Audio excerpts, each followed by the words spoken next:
Alrighty team, so this one is called the kettlebell smash. Now, we've got the kettlebell smash for our calves, which we've done before, where we sit on the ground, roll it over. So this is obviously going to be for the upper body. So this is around the shoulder.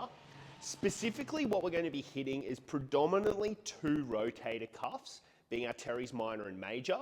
We've also got a little bit of lat in here and the long head of the tricep, which we're going to be getting. It's very, very simple. Of course, feelings may differ between person depending on how tight you are through there.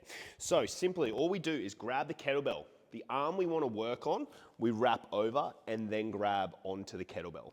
From there, we're just starting to let that hand really relax, the whole arm, we're disconnecting.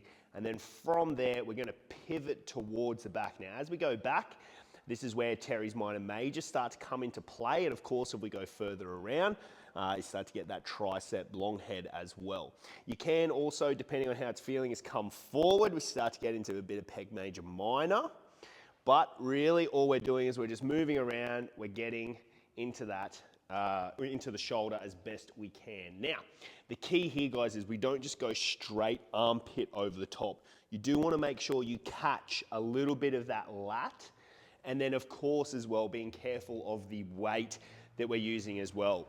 You may want to go a little bit heavier so you can get in there better, but having that ability to pivot and roll over the bar to really get in there helps. Now, of course, you can also go no weight or hold onto a dumbbell as well, but having that little bit of extra weight just to really let that shoulder relax, disconnect, and become loose does make a huge difference. So that is our KB kettlebell smash or kettlebell shoulder smash, seeing as we've gone up the top now as well as down the bottom.